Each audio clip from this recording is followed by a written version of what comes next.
Good day, everyone. So this is our group who will be presenting the fundamentals of Thyristor. Before that, I would like to introduce our members. So here are Edsel Jude Catigbe, Anthony Grace Fernandez, Jetro James Padasay, Nomel Tercero, and yours truly. So why Thyristor? We want to trigger and the switching current is removed. We need another device because here the transistor fails.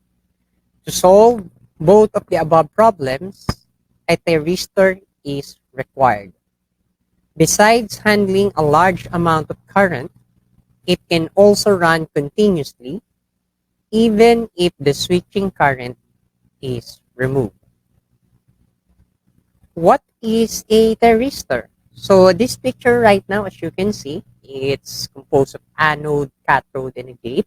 And the configuration is PN-PN, positive, negative, positive, negative. This is a four-layer solid-state semiconductor device that contains three PN conjunctions in series having three terminals called anode, cathode, and gate. It is a unidirectional device as well, but unlike diode, it can be used as an open circuit switch. How does Thyristor work? There are three working modes in Thyristor. In forward blocking mode, junctions J1 and J3 are in forward working state while J2 is in reverse bias state and does not allow the current to flow.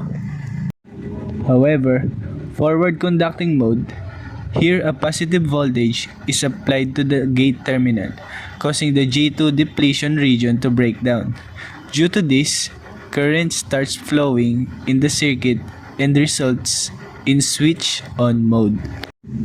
In the reverse blocking mode, here we give negative voltage to anode and positive voltage to cathode while the gate is kept in an open circuit, causing J1 and J3 to be in reverse bias and J2 in forward bias.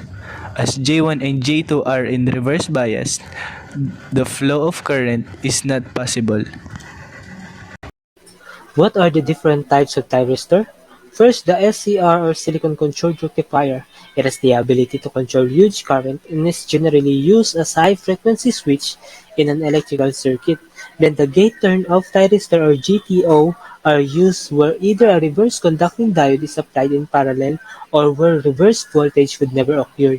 Then the IGBT or insulated gate controlled bipolar transistor, it combines in a single device a control input with MOS structure and bipolar power transistor that acts as an output switch. They are suitable for high voltage, high current applications. Application of thyristors, mainly used in variable speed motor drives, used in controlling high power electrical application, used mainly in AC motors, light welding machines, etc. Used in fault current limiter and circuit breaker, used as light dimmer in television, movie theaters, used in photography for flashes, can be used in burglar alarms, used in electric fan speed control, used in car ignition switches. Advantages of thyristors: it is low cost, can be protected with the help of fuse, can handle large voltage or current, able to control AC power, very easy to control, can be used as an oscillator in digital circuit. But the disadvantage of thyristors are cannot be used for high frequency. In AC circuit, thyristor needs to be turned on in each cycle. Silicon-controlled rectifier takes time to turn on and off. This causes delay or damage in the load. It can stop the motor when connected but cannot hold it stationary. The response rate of thyristor is very low, not much use in DC circuit as the thyristor cannot be cut off just by removing the gate drive.